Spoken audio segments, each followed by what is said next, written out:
না এক যুবক আল্লাহর রসুলের কাছে অভিযোগ নিয়ে আসছিল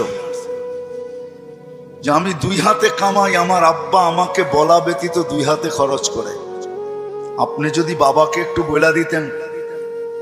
আল্লাহর রসুল সাল্লাল্লাহু আলাইহি ওয়াসাল্লাম লোক পাঠাইছেন যে যাও এর বাবাকে ডেকে নিয়ে আসো। তো যে ডাকতে আসছে তো বলছে আল্লাহর রসুল তোমাকে ডাকে। বলছে এই অবেলা? বলছে তা তো বলতে পারবো না। বলছে আল্লাহ রসুলের কাছে কে আছে? বলছে কাউকে তো দেখি নাই, কিন্তু তোমার ছেলে বসা ছিল। তো বাপ যখন বাড়ির থেকে বাহির হইতেছেন তো বাপ বুঝা ফেলছেন কেন ডাকে অবেলা।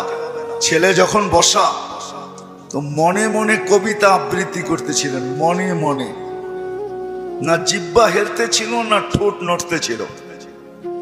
তো জিবরিল আলাইহিস সালাম আয়েশা বইলা দিয়া গেছে যে আসতেছে, কিন্তু মনে মনে কবিতা পড়তে পড়তে আল্লাহ বলছে সালাম দিবে, জবাব দিয়া কবিতা গুলা শুনা নিতে। তো বাবা যখন সালাম দিয়া ঢুকছেন তো আল্লাহ রসুল বলছে কবিতা শোনাও। তো সাহাবী রসুল বলতেছিল মান আখবারাক, আপনাকে কে খবর দিল? আমি তো জিহ্বাও হেলাই নাই, ঠোঁটও নাড়াই নাই, মনে মনে পড়তেছিলাম।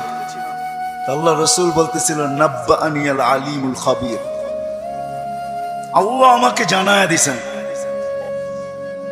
আল্লাহ আমাকে জানায়া দিছেন।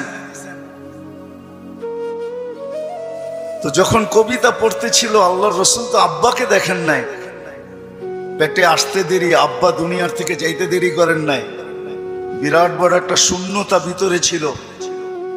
বাপ দেখাও তো একটা বিষয়, বাপকে দেখেন নাই বিদায় ভিতরে একটা শূন্যতা ছিল।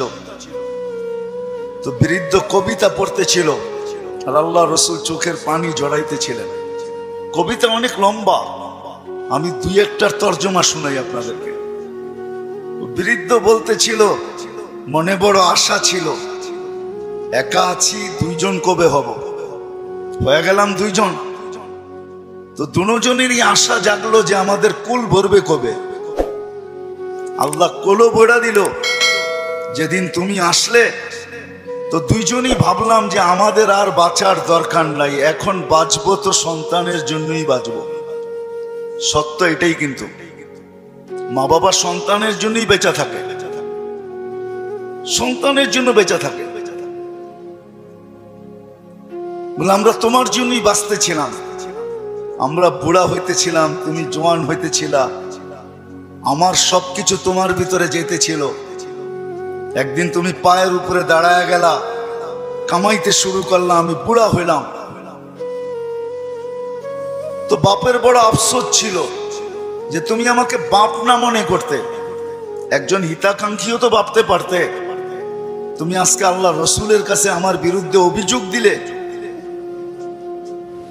আল্লাহ রসুল পুরা কবিতা শোনার পরে যুবকের কলার ধরে বলতেছিল কুম ওঠ, আনতা ওয়া মালুকা লি আবিকা, তুমি আর তোমার মাল তোমার বাপের, বাপের বিরুদ্ধে অভিযোগ।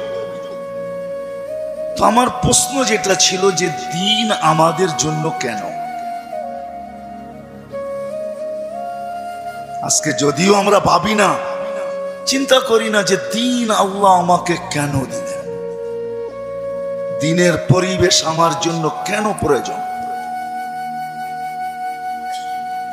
কেন প্রয়োজন? সত্য এটাই, আপনি মানেন আর না মানেন, বোঝেন আর না বোঝেন, এটা কিন্তু আল্লাহর তৈরি, আল্লাহ তৈরি করছেন। কে তৈরি করছেন? এটা কার তৈরি করা? এটাও তো একটা মেশিন, মানব নামের মেশিন, ঠিক না? না মেশিন না? মেশিন তো। এটা যতগুলা কাজ একসাথে করতে পারে, দুনিয়ার কোনো মেশিন মনে হয় এতগুলা কাজ একসাথে করতে পারে না, ঠিক না? এটাও তো মেশিন, এটার আল্লাহর অস্তিত্ব দেওয়া মেশিন। একটা ছোট প্রশ্ন আপনাদের কাছে আমার, সমস্ত মেশিন চালানোর জন্য যদি রীতিনীতি থাকতে পারে, তাহলে এই মেশিনটা চালানোর জন্য কি কোনো রীতিনীতি নাই?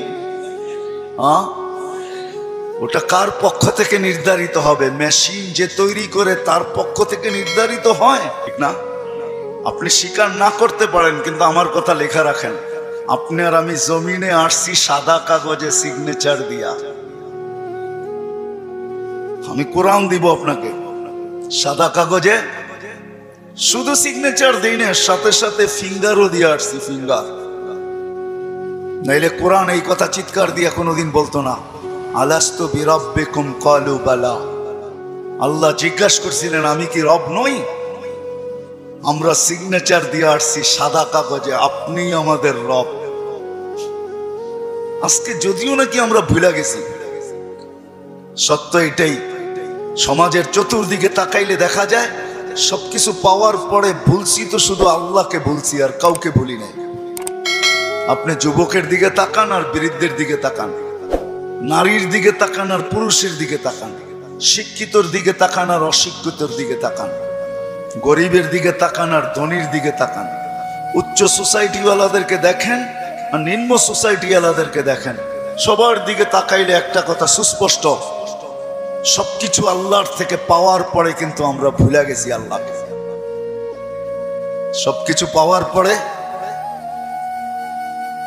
সত্য তো?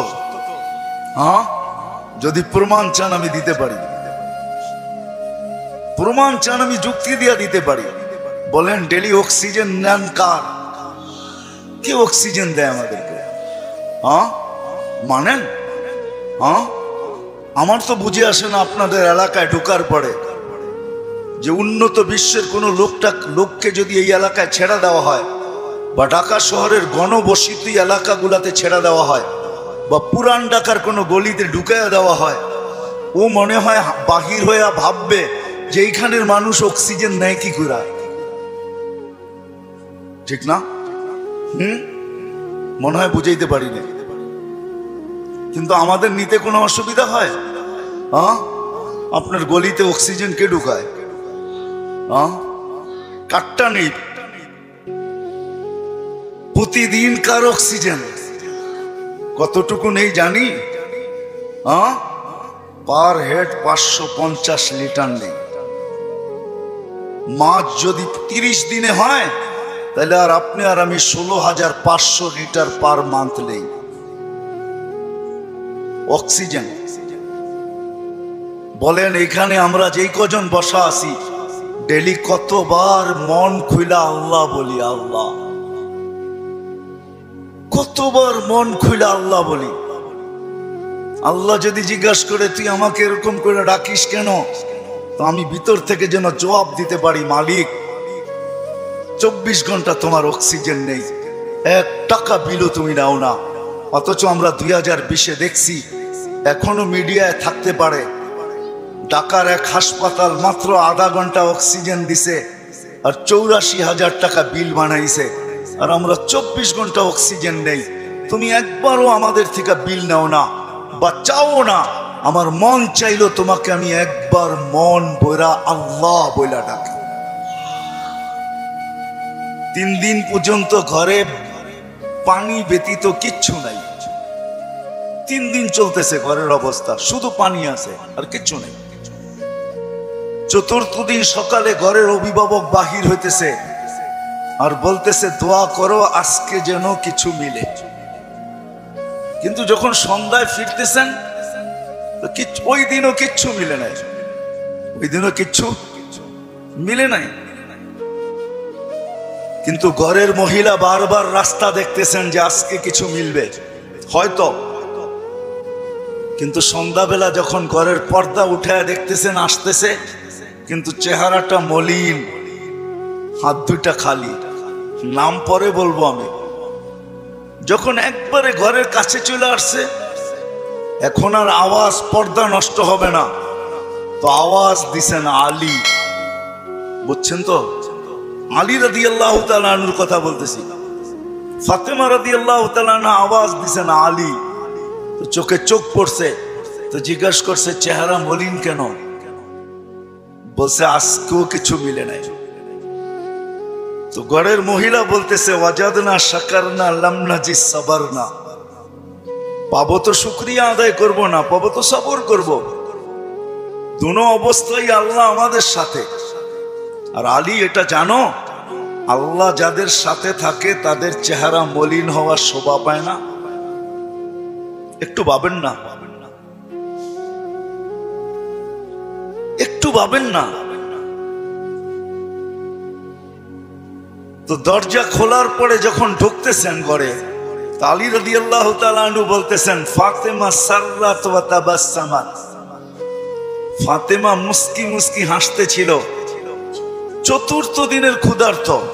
এটা ওই দিনের কাহিনী যেই দিন হাসান হোসাইনকে আল্লাহর রাসূল জিহ্বা চোষায়া খিদা নিবারণ করাইছেন। ওই দিনের কাহিনী বলতেছি আমি। কিন্তু স্বামী এমনি তো মনটা খারাপ, স্ত্রী মলম দিতেছেন, সেও যদি চেহারা খারাপ করে তাহলে চেহারাটা আরো ভাঙ্গা পড়বে, দিলে আরো ব্যথা পাবে। তো প্রথম সান্ত্বনা দিছে, আলী পাবো তো শুকরিয়া আদায় করব, না পাবো তো সবর করব। দুনো অবস্থা আল্লাহ আমাদের সাথে। আমাদের জন্য শোভা পায় না যাদের সাথে আল্লাহ থাকে চেহারা মলিন হোক। স্বামী যখন ঘরে ঢুকতেছেন, আলী রাদিয়াল্লাহু তাআলা আনহু বলতেছে, ফাতেমা সাররাত ওয়া তাবাসসামাত। ফাতেমা মুস্কি মুস্কি হাসতেছিল, আমার আগমনে খুশিতে নাচতেছিল।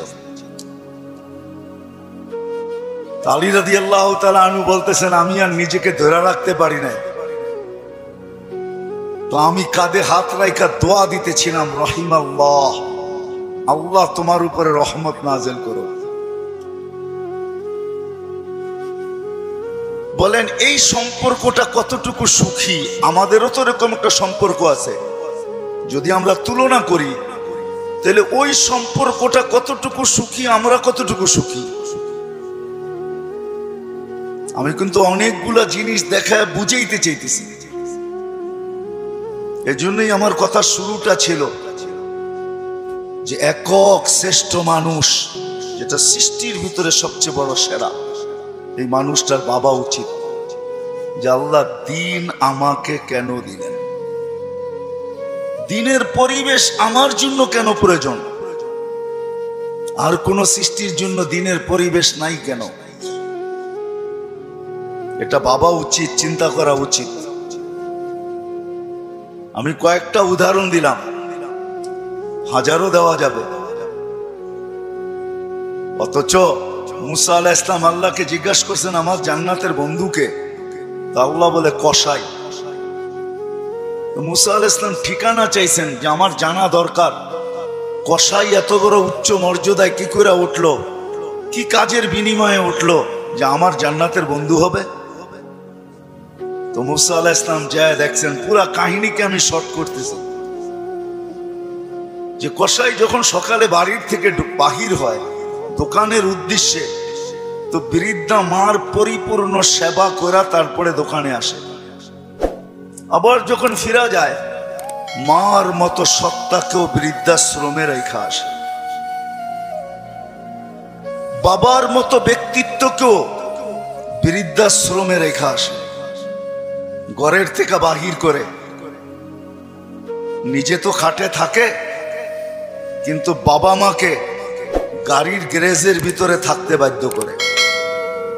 আমি আঙ্গুল দিয়ে দেখাবো না আপনাদেরকে, আমি দেখাইতে পারি, আমার কাছে রিপোর্ট আছে, কিন্তু আমরাও জানি। মানুষ যখন দিন না বোঝে তখনই কিন্তু ভাই ভাইয়ের বিরুদ্ধে। আমি তো বৃদ্ধাশ্রমের কথা বলতেছি।